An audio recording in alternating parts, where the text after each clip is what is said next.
excited to welcome in Coach Tracy, head coach of the University of Toledo women's tennis team. Coach, how are you doing today? I'm great, Chris. How are you?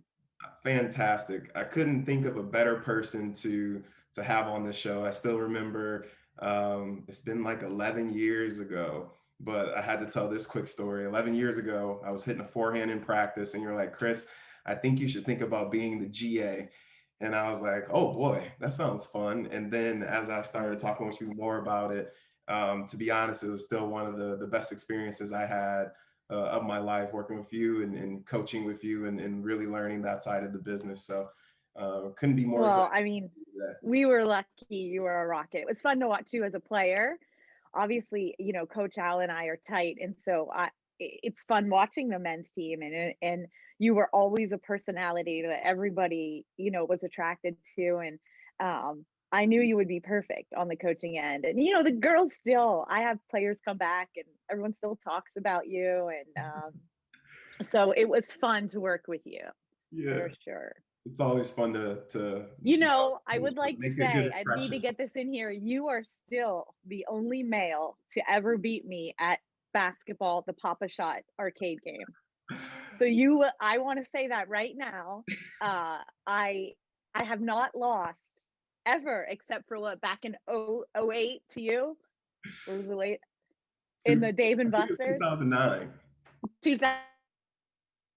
2009? Me down. I almost took the machine down with me. I think I was so mad. Well, that's that fire. That's that fire that we Yeah. all Hate love. losing.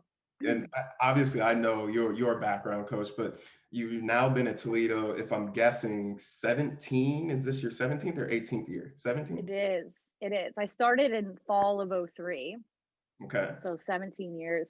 So The 18th season though. Yeah. your 18th season. So just give the high level your background.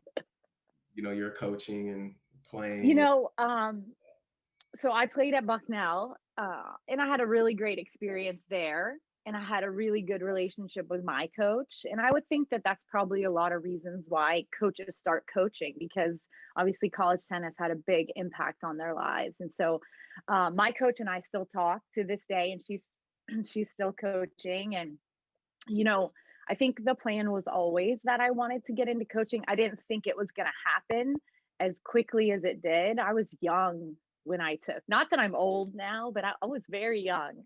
Um, 24 when I got the job here. And, there was a player on the team at the time that was 23. So that was a bit of an interesting dynamic, of course. But I think that things just really fell into place. When I look back then when I started, and I think about how much things have changed, and I'm thankful for sure that I've got to do this for such a long time. And I can say honestly that I enjoy my job more now than I ever have. And I think that's just something with experience. The more you understand coaching, Yeah. I think a lot of people get into coaching because they love tennis, right? But it's really, tennis is it's it's a part of this job, but it's not the most important part of this job, I would say. Yeah. And you hit something right on the head that it took me a while to figure out, but if you're not enjoying what you do, things can become very difficult for you. And that's kind of the roadblock that I ran into, working in the quote unquote, corporate world, and why I've navigated to toss and spin is, I really enjoy what I do. I enjoy being on the court. I enjoy teaching. And obviously it's different from coaching, but Hmm. yeah, that really resonated with me, quite frankly. And thinking about this year, and as we're in this, this pandemic that's changed, sports, college sports, pro sports. Can you talk about some of the challenges that you have faced this year, just in terms of coaching in a pandemic? Yeah, I mean, first of all, I feel we were incredibly fortunate because I have all my players back on campus. Now obviously they're leaving tomorrow again, but to think that we made it an entire semester when, back in August, everybody was saying, oh, Toledo, we decided kind of right away that they were going to have in-person classes. And I thought that was incredible because I thought we have to have these kids back on campus. And So I'm proud of us for being able to accomplish that. There was definitely obstacles. I had a few players, have to go into quarantine. And so I think that we had to be really flexible, because I could get a call a few hours before, hey, this player, you're not going to see this player for 14 days, and so we had to be flexible, I think. Um, I think it was hard for everyone at first to wrap their head around the fact that we weren't going to compete because, right, everyone plays college sports to compete. That do. I haven't met that many people that enjoy practicing more than competing. So that part was just figuring out how we were going to attack the season. Yeah. And kind of I told the girls, right away, because everything was so up in the air. Things were changing daily, and who knew what the news tomorrow was going to bring. And so we really early on kind of focused on A, getting in the best shape that we possibly could, and B, just building the team culture. Team culture has always been like, that's what I sell here, to be honest with you, when I talk to recruits, and that's what we sell here. And that's what I feel like the product that we give. And so, but its culture isn't something like, if we had a good team culture last year, that's not automatically that we have one good one this year. It's like a daily grind to make sure that everybody is on board, what we're trying to do and what we stand for. And so those two things I felt like we could control, right? The fitness part of it, getting in the best shape we could, and then just continuing to build the culture. I had 4 freshmen, which, for tennis, that's a lot. Yeah. I have 9 on my team. So those two things I felt also were going to serve us well down the road. That's really, with our main season being in the spring, the fall, even though, we usually get to compete in tournaments and things like that, the fall is used for that. Especially, I think, even more so on the women's side, just building the bonds. And so I think that we were able to do maybe some different things that we wouldn't have had time for. We weren't traveling on the weekends. And so we did a lot of team building things. We did axe throwing this year, which was a cool, I had never done that before with a team. And obviously, you get 10 competitive people together, and it was a riot. I did not win that. I just want to put that out there. I was not a good axe thrower, but that's all right.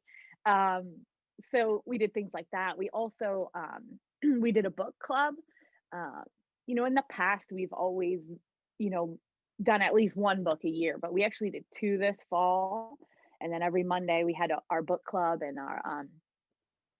and so I think that those things kind of helped give the girls this like schedule early on. I think that's also something when things are uncertain, like everybody is looking for someone like leadership and someone with a plan, and this is, what it's going to look like, because there were so many things that were uncertain. It was good for them to kind of settle into our schedule and, okay, we can at least expect A, B, and C to go on.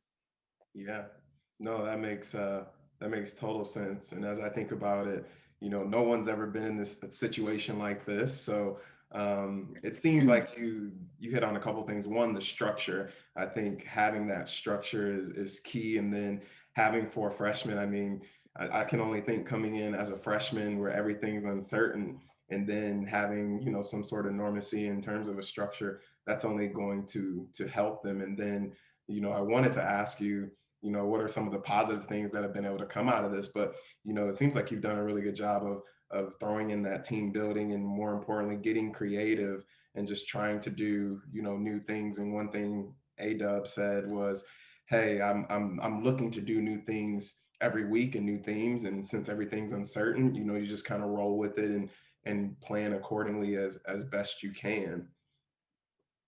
Yeah, I mean, I think the 4 freshmen, because we think back to being in college, and I think almost every college tennis player will say like those are the best years, and they're so much fun. And then you think back to your freshman year, and that was tough. What they had to, they had their senior year obviously was not very fun either, right? A lot of them are missing graduation and proms, and then they're coming into college and they have all these expectations, and then all of a sudden it's it's still, not really what they expected. So that was a huge focus also of mine, is that to give the freshmen a good experience. And I think that, a big part of that obviously is the team bonding that goes on, and the feeling like you're a part of the family, right away. And we actually had the team over. We always have them over. We live really close to campus, and my boys love love having 8, 9 older sisters. They love that. And so we had them over a lot this semester, and I think that also helped in terms of, again, just a little bit of normalcy, and feeling like you're far away from your family, but you've got this other family here. And so we had a lot more time for that kind of stuff, which I think something can be said about that. And I think in that's going to serve us well in the spring, because we've had all this, they've spent so much time together, and we've had all this bonding go on, that my hope is obviously when we get to compete, that is all going to pay off, and they're all going to play for each other just a little bit harder, um, than if we were online, and if we were just starting in person in January and doing all of those things then. So I feel really fortunate about that. Yeah, yeah. And on that note, just as you think about goal setting, a big part of when I was playing and working with you is, just having almost like measures of success. Like what are we going to do this season? How are we going to be successful? But, I know with things changing on a day-to-day basis, that's obviously a little harder to do. Can you talk about some of your measures of success for the fall, and how you look at planning that out as you go into, just the uncertainty of a spring season and what may come by it? Yeah, I think that I've always, like, goals are really important, and I think that what we did this year, one of the books that we read was called Chop Wood, Carry Water, and it was really about like learning to love the process, right? Just what it sounds like: chop wood, carry water. It's a So great book, it's by the way. learn, yeah, Great book. it's loving to grind. Actually, a former player of mine who well, and you coached, Martina Wadzinski. She is the one who turned me on to that book. She knows I do lots of different. I usually do a lot of John Gordon books with the team, but this was Joshua Medcalf, I think, wrote this, and uh, awesome book about, and perfect actually for the time that we're in right now, because it's about the process. It's not about the end. Yeah. And so we actually just finished reading that one last week. And one of the things that he talks about in there that I think we spent the most time on was, you want to live by principles and not feelings. And so we really talked about a mission and what we were trying to accomplish, and that you want to choose something that can't be affected by other people, or pandemics, or whether we compete or we don't compete, because it's kind of, if you set a goal that can be affected by other people, and work your butt off for 9 months, and then something happens, you don't want this feeling of complete failure. And so we've talked a lot about just living, making choices using our principles, and not how we're feeling in the moment, or how we're, and if you do that, that's gonna get you where you want to go. And so I think the measure was always going to be, at least at the end of the fall, was always going to be this, have we built is our team culture now, is it stronger than it was in August? And I think every single one of the girls would say absolutely that it is. And then the other part of it is, the fitness part that we can control. And um that I'm a big fan of Orange Theory, and I've been doing that for about 4 years. And I think that it's such a great workout for tennis players. And so I did it for a few years before I decided that I was like, gonna have the team do it as well. But it's one of those things where you take your heart rate up, and then you try to recover, and you take your heart rate up and you try to recover. And the way that you do that is by you're wearing a heart rate monitor, in the screen with your name on it flashes different colors. And so it's very black and white in terms of like, okay, my heart rate is the highest it can go. Like, how quickly can I recover, right? Because we say that the better shape you are in, the quicker you recover. And so it was I've been doing it for a few years with the team, but this year we did it just by ourselves. So I had an instructor and just teach the class, and so it was a lot of people had never done it before. Like I said, I had 4 freshmen, and so I think it's one of those love hate things. You'd ask them now, do you like it? And I think they all love it now. I don't know if they loved it at the beginning, but again, it's something else to it was also we did it on Mondays after book club, and so there again, it's in the schedule, and I think it was something where they could see their improvement, right? They could see, okay, I'm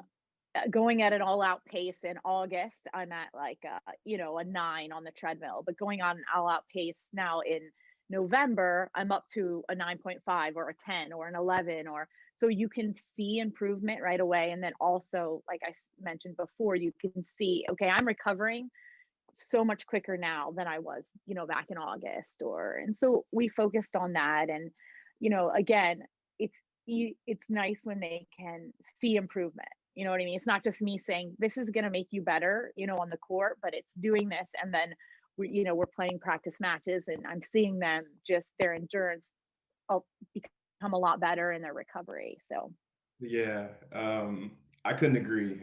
I mean, Coach, you just said so many things that were very important. Chop wood, carry water. I actually read that book maybe at the start of the pandemic because I was one that always focused on like the end result, like what's the goal, okay? And now just becoming more focused on that, like you said, the process and knowing like, hey, you can still set goals for the end, but you only have a chance of getting there if you focus on the process, the day to day, and making sure you're doing that right. So I couldn't agree more with you on that. And then Orange Theory, I remember asking you a little bit about that myself. I mean, I honestly think it's probably one of the best workouts that you can do, anybody, right now, because to your point of really getting that heart rate up and then it drops back down and then getting it back up, how quickly can you recover? How quickly can you get your heart rate back up? It's almost, I mean, it's a good replication of playing tennis, right? Your heart rate gets up, you bring it back down, you get ready for the next point, and the faster you can recover in between points, game sets, the better off you're going to be. So I think it's a great workout, and that's only one piece of it. That's not even the other piece, which is the weightlifting and strength training and the mobility and flexibility and things like that. So yeah, I love it as well. So I recommend it to anybody. I can be a Orange Theory spokesperson as well. no, I'm with you. I'm with you. You can too. That I know that you're was the over a thing thousand. Are during you over 1,000 classes? Did I say that right? um at 800 right now. 750 I All right. did a few months ago. So yeah, but I mean that during the shutdown, I was when it shut. We have one really close to campus, and which is right by my neighborhood. And when that shut down, I think my husband was like, "Hold on, kids! Like this is gonna be a bumpy ride." So I had to find other things to do. I ended up start running and things like that, which has now helped me actually, right? Transitioning back to Orange Theory, that it's open again. But um, yeah, I mean, and I think the girls, I think they're believers too. You know what I mean? They have seen it help them. They have seen their recovery time improve, and they've seen what it can do for them on the court. So, and it's been nice. We actually have, this is lots of ties to Toledo Rockets. We have a former Toledo swimmer um, coaches there, and so she is the one that teaches our class. And what's been cool is that I can cater the workout, and we don't do as much strength. We do a lot more endurance and power because it relates, more to tennis, and they get their strength with Coach Murray down in the weight room. So that's been cool that a former Rocket is the one that teaches our class. So Absolutely. And they probably get it, right? They probably understand yes, what you're trying to do, yeah, what you're trying to yeah, accomplish. And then the workhorse, the legend, I'll call him Steve Murray. He's yes. there. That's one guy I will say he remembers almost every athlete that comes through. He's just a great guy. Great guy. Yes, Still looks the my same team when my I team arrived at campus absolutely. in 2004. He still looks the exact same. Yeah, he does, and my team loves working with him. Yeah. He's a character, and I think he makes what he says to me is that they train at 7 a.m. He's like, no college kid wants to get up and train at 7 a.m. So he's like, I have to make it, you know, I have to be motivating and I have to have high energy and I have to, or, to get them going. And they appreciate it and they love working with him. Yeah, that's great. That's great. One more question for you. Yeah. Um, I feel as though the pandemic has taught us all something as it relates Mhm. to coaching and what you do on a day-to-day basis. Like, what's one thing, when this is all said and done, that you truly learn from going through this time?